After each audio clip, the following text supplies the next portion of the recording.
രാധേ രാധേ എന്ന ചാനലിലേക്ക് എല്ലാ പ്രേക്ഷകർക്കും സ്വാഗതം. ഇപ്രാവശ്യം നമ്മൾ കൊട്ടിയൂർ ക്ഷേത്രത്തെക്കുറിച്ചാണ് പറയാൻ പോകുന്നത്. അതിനെക്കുറിച്ച് എനിക്ക് വിവരങ്ങൾ തന്നത് കണ്ണൂരിലെ വളരെ നല്ലവരായ ആൾക്കാരാണ്. അവർക്കെല്ലാം ഞാൻ നന്ദി രേഖപ്പെടുത്തുന്നു.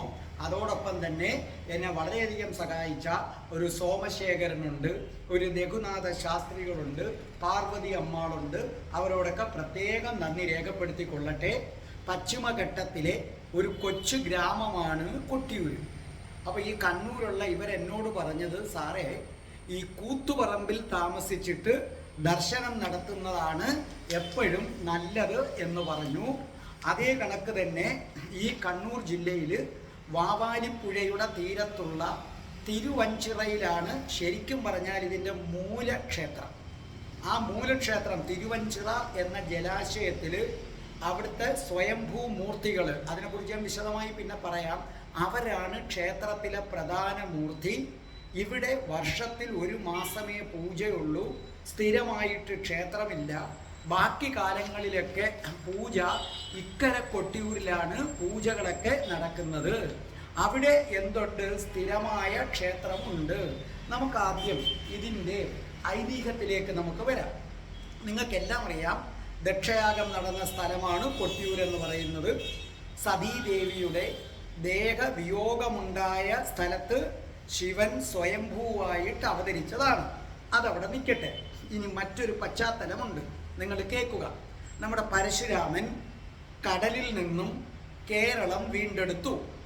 അങ്ങനെ പരശുരാമൻ കടലിൽ നിന്ന് കേരളം വീണ്ടെടുത്ത് ഇവിടെ എത്തി. ആ സമയത്ത് നമ്മുടെ കലി അട്ടഹസിച്ചുകൊണ്ട് കേരളത്തിലേക്ക് ഓടിയെത്തി.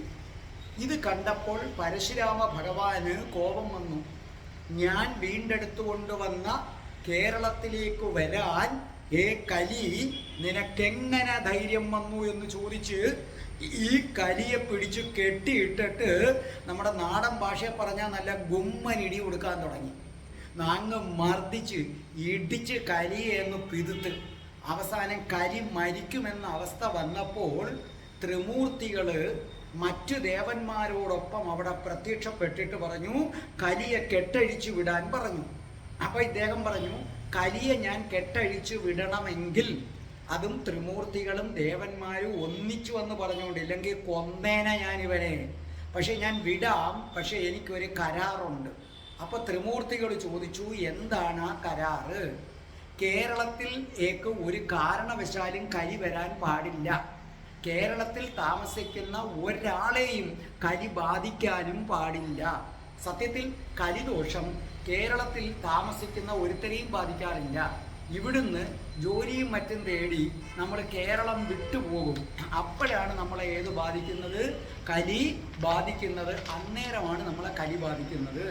അപ്പോൾ കേരളത്തിൽ താമസിക്കുന്നവരെ ബാധിക്കരുതെന്ന് പറഞ്ഞു. അപ്പോൾ കലി എന്ത് ചെയ്തു? സമ്മതിച്ചു. ഞാൻ അങ്ങനെ തന്നെ ചെയ്യാമെന്ന് പറഞ്ഞു. അങ്ങനെ കലിയുടെ കെട്ടൊക്കെ അഴിച്ചു വിട്ടു. ഈ സംഭവത്തെ ഓർമ്മിപ്പിക്കുന്നതിന് വേണ്ടി 27 ദിവസത്തെ വൈശാഖോത്സവം നടത്താൻ തീരുമാനിച്ചു. ഈ ഉത്സവകാലത്ത് ത്രിമൂർത്തികൾ അവിടെ ഉണ്ടാകണം എന്ന് പരശുരാമൻ അഭ്യർത്ഥിക്കുകയും പരശുരാമൻ്റെ അഭ്യർത്ഥന ത്രിമൂർത്തികൾ സ്വീകരിക്കുകയും ചെയ്തു. അപ്പോൾ ഈ ഉത്സവം നടക്കുന്ന സമയത്ത്, അതാണ് കൊട്ടിയൂർ ഉത്സവത്തിന് ഇത്ര പ്രാധാന്യം വന്നതിൻ്റെ കാരണം, 3 മൂർത്തികളെയും കൂടെ ഒന്നിച്ച് കിട്ടും. മറ്റു ഒരമ്പലത്തിലും അത് കിട്ടത്തില്ല. ഇപ്പോൾ നമ്മളിപ്പോൾ ഗുരുവായൂരപ്പൻ്റെ അടുത്ത് പോയാൽ അവിടെ ഗുരുവായൂരപ്പൻ്റെ സാന്നിധ്യമാണ്. മറ്റേത് ക്ഷേത്രത്തിൽ ചെന്നാലും അവിടുത്തെ പ്രധാന ദേവൻ്റെ സാന്നിധ്യമാണ്. പക്ഷേ കൊട്ടിയൂർ അമ്പലത്തിൽ വരുമ്പോൾ നിങ്ങൾക്ക് 3 പേരെയും കൂടെ ഒന്നിച്ച് കിട്ടും. അതിൽ തന്നെ ബ്രഹ്മാവിനെ നമുക്ക് അങ്ങനെ ഇങ്ങനെയൊന്നും കിട്ടാത്ത ഒരാളാണ്. അതാണ് കൊട്ടിയൂരിൻ്റെ ഏറ്റവും വലിയ പ്രാധാന്യം. അപ്പോൾ ഈ ഉത്സവങ്ങളൊക്കെ ഇങ്ങനെ നടന്നു വരുമ്പോൾ പരശുരാമ ഭഗവാനോട് ഒരല്പം വൈരാഗ്യം നമ്മുടെ വിശ്വാമിത്ര മഹർഷിക്കുണ്ട്. വിശ്വാമിത്ര മഹർഷി വിചാരിച്ചു, പരശുരാമൻ നടത്തുന്ന ഈ ഉത്സവം എങ്ങനെയെങ്കിലും മുടക്കണം. അതിന് നോക്കിയപ്പോൾ ബെസ്റ്റ് കക്ഷി ദുർവാസാവാണ്. ദുർവാസാവിൻ്റെ അടുത്ത് പറഞ്ഞു, ഏത് വിധത്തിലെങ്കിലും ഈ ഉത്സവം മുടക്കിയിരിക്കണമെന്ന് പറഞ്ഞു. അങ്ങനെ ദുർവാസാവ് പറഞ്ഞു, ഞാൻ ഏറ്റ്, ഉത്സവം ഞാൻ മുടക്കി തരാമെന്ന് പറഞ്ഞു. അങ്ങനെ ദുർവാസാവ് സപ്തശൈലത്തിലെത്തി. അവിടെ വെച്ച് ഒരു ബൗദ്ധ സുന്ദരിയെ കണ്ടുമുട്ടി.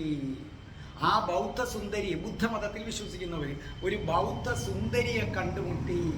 അതിനകത്ത് നമ്മുടെ ദുർവാസാവ് അങ്ങ് മോഹിതനായി പോയി. അതോടുകൂടി എന്താണ്, ഈ പെണ്ണിൻ്റെ പുറവിന് ദുർവാസാവ് നടന്നു. അപ്പം ആ പെൺകുട്ടി പറഞ്ഞു, അങ്ങൊരു മഹർഷിയാണ്, ഞാൻ ഇതിന് സമ്മതിക്കാം, പക്ഷെ ഒരു കരാറുണ്ട്, എനിക്ക് ജനിക്കുന്ന കുട്ടി രാജകുമാരനായി മാറണം, അതങ്ങ് വാഴിക്കണം, ഇവിടുത്തെ രാജകുമാരൻ അവനാകണം, രാജാവാകണം എന്ന് പറഞ്ഞു. ദുർവാസാവ് സമ്മതിച്ചു. അങ്ങനെ ദുർവാസാവ് ആരെ വിവാഹം കഴിക്കുന്നു? ഈ മാലി എന്ന ബൗദ്ധ സുന്ദരിയെ വിവാഹം കഴിക്കുകയും അങ്ങനെ കുറേ നാൾ അവർ പരസ്പരം രമിക്കുകയും അതിനകത്തൊരു കുട്ടി ജനിക്കുകയും ചെയ്തു.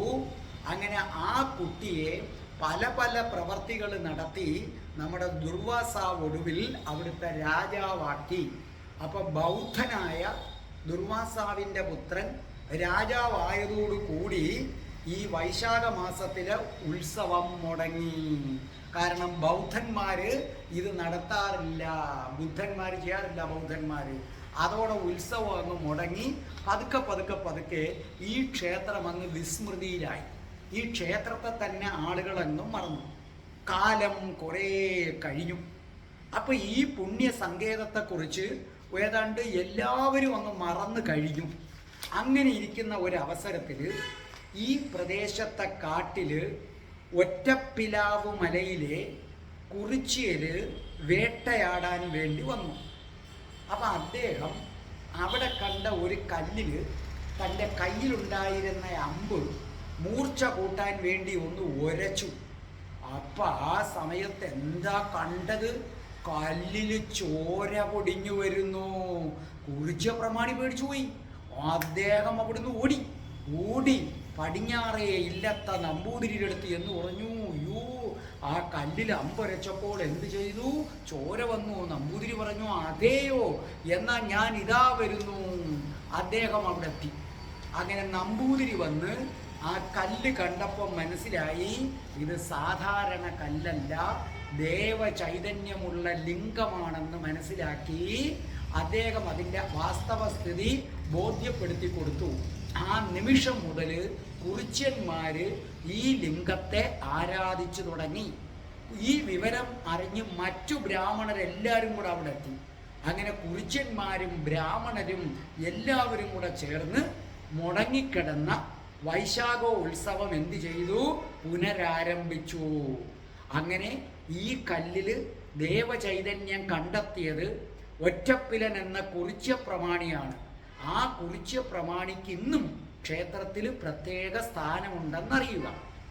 കൊട്ടിയൂരിൽ 2 ആരാധനാ സ്ഥലങ്ങളാണ് കൊട്ടിയൂരിലുള്ളത്.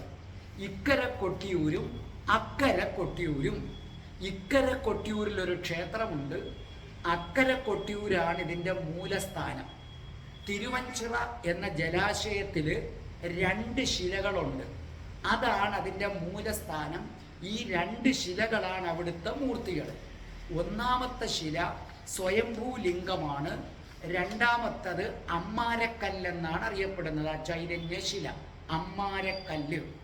ഇടവമാസത്തിലെ ചോതി മുതൽ മിഥുന മാസത്തിലെ ചോതി വരെ മാത്രമേ ഇവിടെ പൂജയുള്ളൂ. മറ്റു ദിവസങ്ങളിൽ ഇവിടെ എന്തില്ല? പൂജകൾ ഇല്ല എന്ന് മനസ്സിലാക്കുക. ആ പൂജ നടക്കുന്ന സമയത്ത് താൽക്കാലികമായ ഷെഡുകൾ കെട്ടി ക്ഷേത്രമായി സങ്കല്പിക്കുകയായിരുന്നു പതിവ്. ബാക്കി 11 മാസം ഇക്കര കൊട്ടിയൂരാണ് വാസമെന്ന് പറയുന്നത്. ദേവന്റെ സാന്നിധ്യം ഇക്കര കൊട്ടിയൂരിലാണ്. ഇക്കര കൊട്ടിയൂരിൻ്റെ തിടമ്പാണ് ശ്രീകോവിലിൽ കിഴക്കോട്ട് ദർശനം. ദിവസേന 3 പൂജകളുണ്ട്. ശങ്കരാചാര്യ സ്വാമിയാണ് ഇന്നത്തെ രീതിയിലുള്ള ഉത്സവങ്ങളൊക്കെ ചിട്ടപ്പെടുത്തിയത്. മേടത്തിലെ വിശാഖം നാളിൽ ഇക്കര കൊട്ടിയൂർ ക്ഷേത്രത്തിൽ അവിടെ എന്തു ചെയ്യും? പുറക്കൂഴം എന്ന ചടങ്ങ് നടത്തും. എന്നിട്ട് ഉത്സവത്തിലെ എല്ലാ പ്രധാന കർമ്മങ്ങളും നടത്തേണ്ട ദിവസം ഏതാണെന്ന് ഈ പുറക്കൂഴം നടത്തുന്ന അവസരത്തിലാണ് തീരുമാനിക്കുന്നത്. എന്നിട്ട് എന്തു ചെയ്യും? അതിനുശേഷം ഒരു സംഗതി കൊണ്ട് വളരെ ഗൗനിക്കുക. അതിനുശേഷം അപ്പോൾ ഇവരെല്ലാവരും കൂടെ ചേർന്നിട്ട് ഉത്സവം നടത്തുന്നത് എന്നാന്ന് തീരുമാനിക്കുന്നു. അപ്പോൾ പുറക്കൂഴം നടത്തി കഴിഞ്ഞതിന് ശേഷം അവർ ഓരോ കർമ്മത്തിൻ്റെയും തീയതികൾ എടുക്കും. എന്നിട്ട് എന്ത് ചെയ്യും?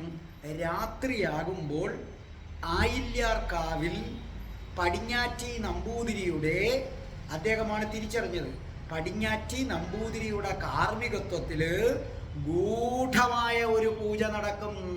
ശ്രദ്ധിക്കണം, നമ്പൂതിരിയുടെ സാന്നിധ്യത്തിൽ ഗൂഢമായ ഒരു പൂജ നടക്കും. ആ പൂജയിൽ അട നിവേദിക്കും. എന്നിട്ട് ഈ അട അവിടുത്തെ പ്രധാന പൂജാരിമാരും മറ്റാൾക്കാരുമൊക്കെ കഴിക്കും. അങ്ങനെ കഴിക്കുമ്പോൾ ആർക്കാണോ കയ്പ് രസം തോന്നുന്നത്, ശ്രദ്ധിച്ചു കേട്ടോളണം, വളരെ പ്രധാനപ്പെട്ട പോയിന്റാണ്. രാത്രി ആയില്യാർക്കാവിൽ പടിഞ്ഞാറ്റി നമ്പൂതിരിയുടെ കാർമ്മികത്തിൽ ഒരു ഗൂഢപൂജ നടത്തുകയും ഇതിൽ ഒരു അട നിവേദിക്കും. ആ അട അതിൻ്റെ പ്രധാനപ്പെട്ട ആൾക്കാരെല്ലാം കഴിക്കും. അപ്പോൾ ഇത് കഴിച്ചു കഴിയുമ്പോൾ ആർക്കാണോ കയ്പ് രസം തോന്നുന്നത് അവര് കൊട്ടിയൂരിലെ ഉത്സവം നടക്കുന്നത് വരെ ജീവിച്ചിരിക്കില്ല. അതിനു മുമ്പ് അവർ മരിച്ചു പോകും.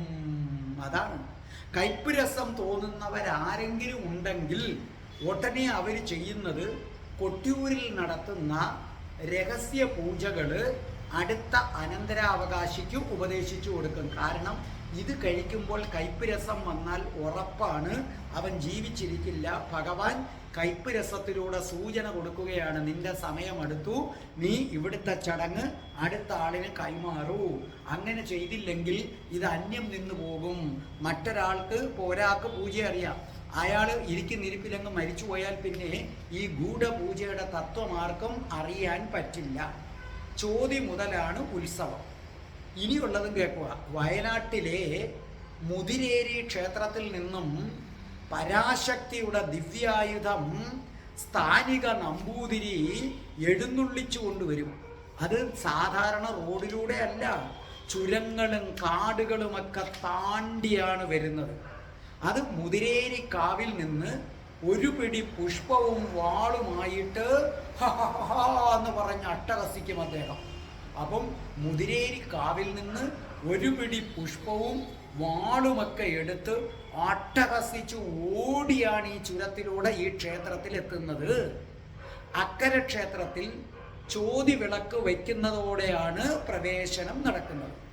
ചോതി പുണ്യാഹം കഴിച്ച് അഷ്ടബന്ധം കൊണ്ട് മൂടിയിരിക്കുന്ന സ്വയംഭൂ വിഗ്രഹത്തിൻ്റെ മുകളിൽ നിന്ന് അഷ്ടബന്ധം മാറ്റും. ഈ അഷ്ടബന്ധം വയറുവേദന തുടങ്ങിയ രോഗങ്ങൾക്ക് സിദ്ധ ഔഷധമാണ്. ഇത് കഴിയുമ്പോൾ നെയ്യാട്ടം, അത് കഴിഞ്ഞാൽ ഇളനീരാട്ടം. മിഥുനത്തിലെ അത്തം നാളിൽ വൈകിട്ട് നടത്തുന്ന 1000 കുടം അഭിഷേകത്തോടെ പൂജകളെല്ലാം സമാപിക്കും. അപ്പോൾ ചോതി നാളിൽ വച്ചടി എന്ന ചടങ്ങ് കഴിഞ്ഞ് സ്വയംഭൂ വിഗ്രഹം വീണ്ടും അഷ്ടബന്ധം കൊണ്ട് മൂടും.